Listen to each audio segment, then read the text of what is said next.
Aleluia, bom dia. A graça e a paz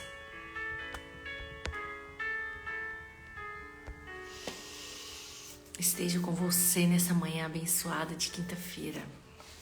Glória a Deus. Vamos ver quem já tá aqui. Bom dia a Degilza, Amanda, a Eunice, Rosângela, a Lu, a Jaque, Luciene Goretti, Cristina, Juliana, sejam bem-vindas. Hoje nós temos uma palavra de Deus para compartilhar. E a palavra do Senhor, ela tem o poder de transformar, renovar a nossa mente. Amém? E é por isso que nós não paramos de fazer isso todos os dias, para que a nossa mente possa ser renovada todos os dias pela palavra de Deus. E hoje eu quero deixar para nós o texto que está lá em Atos, no capítulo 9, o verso 4. Atos 9, 4.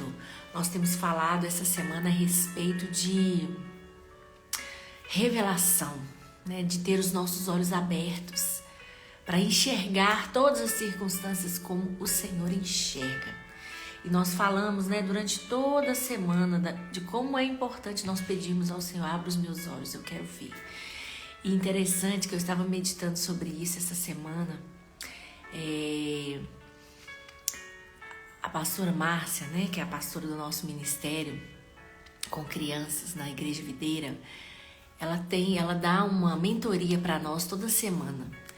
E na semana passada, devido à viagem que eu fiz, né, para a conferência, e essa semana eu não consegui assistir, né, a ministração da terça-feira da semana passada e da terça-feira dessa semana. Quando foi ontem, né, eu tirei aí a tarde para poder colocar em dia. Gente, ela está falando exatamente isso. A impressão é que eu ouvi, por isso eu estou ministrando para vocês, mas não, ela falou sobre isso. E o Senhor tem falado ao meu coração sobre isso, porque eu creio mesmo que esse é o tempo do Senhor abrir os nossos olhos, para que nós possamos nos apropriar de tudo aquilo que já está disponível para nós. A palavra de Deus diz, nós já até falamos esse versículo aqui: dar-te-ei as chaves do reino, e aquilo que ligares na terra será ligado no céu. As chaves do reino já estão liberadas sobre as nossas vidas. Nós temos que ter revelação para nos apropriar delas, né? Em cada área da nossa vida. Amém? E hoje eu quero deixar para nós a experiência de Paulo, né? Não tem como eu ler para você, mas depois você pode ler o capítulo 9, né, do livro de Atos, que conta a respeito da conversão de Paulo. Paulo antes era Saulo e ele era um romano que perseguia a igreja do Senhor. Ele prendia cristãos, açoitava, matava. Então ele era um homem mau.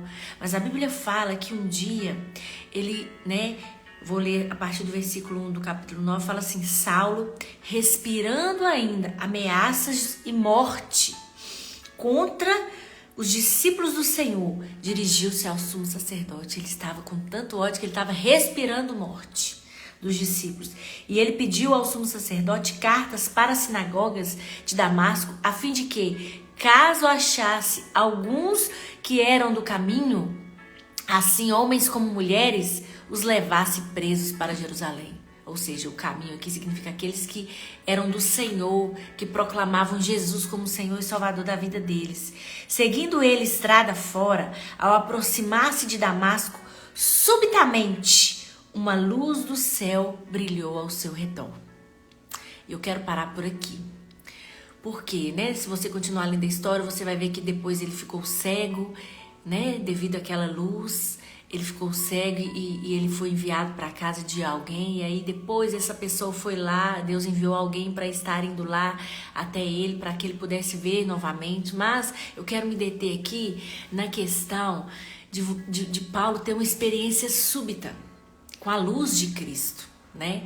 Ele era um homem mau, ele era Saulo, que matava, perseguia, prendia o povo, né, que andava no caminho que é Cristo.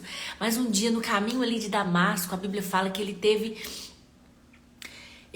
um encontro com Jesus, e, né, que fala assim, olha, seguindo ele estrada fora, ao aproximar de Damasco, subitamente, de repente, uma luz veio. uma luz veio. E aquela escama de cegueira espiritual, né, de uma vida sem propósito, de uma vida vivida do jeito que ele achava que era certa, mudou. Porque ele teve um encontro com a luz e subitamente ele passou a ver. Não ver de maneira natural, né? Porque depois ele ficou até sem enxergar. Mas de maneira espiritual ele teve a sua vida transformada, ele teve luz. Ele teve luz, havia trevas na vida de Saulo e ele teve luz a ponto dele mudar o seu nome, do seu nome ser mudado. De Saulo passou a se chamar Paulo, um grande homem de Deus,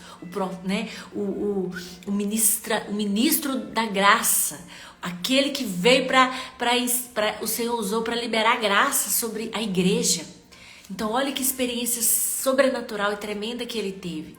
Ele estava no caminho, ele era cego, totalmente cego, sem propósito, mas ele teve um encontro com a luz e subitamente, né, as suas escamas que embaçavam ali a sua visão, elas caíram. E não foi algo natural, né? Como eu disse, ele depois daquela experiência ele ficou cego por uns dias, natural. Mas no mundo espiritual, Paulo começou a ver, ele enxergou. E olha, por que eu tô falando isso? Porque realmente nós precisamos de clamar todos os dias. Se eu e você ainda não estamos reinando em vida em alguma área da nossa vida, é porque nós ainda não estamos enxergando. Nós precisamos ver Cristo em cada área da nossa vida, em cada circunstância da nossa vida. Nós precisamos de ver o Senhor.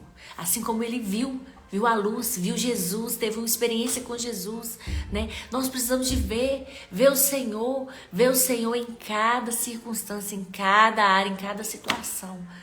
Porque assim nós realmente vamos poder reinar em vida. Amém? Essa é a palavra que eu quero deixar para nós nessa manhã, para nós meditarmos nesse dia, continuar clamando, Senhor, abre os meus olhos, Pai, eu quero ver. Perdão, eu quero ver o Senhor, eu quero ter uma experiência súbita de ver onde eu não estou vendo. Eu tenho orado por isso. O Senhor tem falado com você áreas da sua vida que você ainda não está enxergando, pois de maneira súbita Ele pode abrir os seus olhos hoje e você falar, nossa, então é assim? Meu Deus, porque até hoje eu não enxerguei dessa forma, mas obrigada, porque hoje o Senhor abriu os meus olhos, né? Quando o Senhor abre os nossos olhos, Ele não vem abrir para falar, tá vendo? Olha o tanto de tempo que você perdeu, não. Isso traz, né, condenação para nós. Ele faz isso para que você possa desfrutar. Hoje é o dia que o Senhor fez para nós desfrutarmos daquilo que Ele tem para nós. Então nós precisamos ter olhos para ver, assim como Paulo teve aqui uma experiência repentina, súbita, né? Foi subitamente que ele teve ali um encontro com a luz. E ele parou de viver do jeito que ele queria, do jeito que ele achava que é certo e começou a enxergar de maneira sobrenatural. Vai ser assim comigo e com você, porque é o mesmo Deus, é o mesmo Cristo. O mesmo Cristo que encontrou com ele no caminho é o Cristo que hoje habita dentro de mim e de você. E ele é o mesmo, ele não muda. Nós temos que clamar para esse Cristo poderoso que habita dentro de nós, para que Ele, de maneira súbita, possa abrir os nossos olhos, para que nós possamos ter um encontro com a luz e ver corretamente, sem escamas. Amém? Então vamos orar? Pai, no nome de Jesus, nós queremos louvar, bendizer, exaltar o nome do Senhor nesta manhã pela Tua palavra. Obrigado porque a Tua palavra é viva, é poderosa e ela foi liberada sobre nós nesta manhã. E não tem como, Pai, nós termos um encontro com a Tua palavra e sermos as mesmas pessoas. Transforma, renova a nossa mente. Oh Deus, muda a nossa maneira de enxergar. Nós clamamos ao Senhor, assim como Paulo estava ali no caminho de Damasco e subitamente a luz veio sobre ele e ele teve a sua vida transformada. Venha com a tua luz, Senhor, e tira todas as escamas que estão, ó Deus, nos impedindo, que estão embaçando a nossa vista, que estão nos impedindo de ver como o Senhor vê, em nome de Jesus. Amém? Em nome de Jesus, clama e o Senhor vai responder, porque Ele é o mesmo ontem, hoje e eternamente. Que você possa ter um dia de favor e sabedoria e unção, repleto de unção, para que seu dia possa ser produtivo e abençoado e cheio de propósito. É propósito de Deus para você, não o propósito que você acha que é do Senhor, mas é o propósito do Senhor para sua vida, amém? Um grande abraço, fica na paz, eu espero você amanhã às 6 horas da manhã.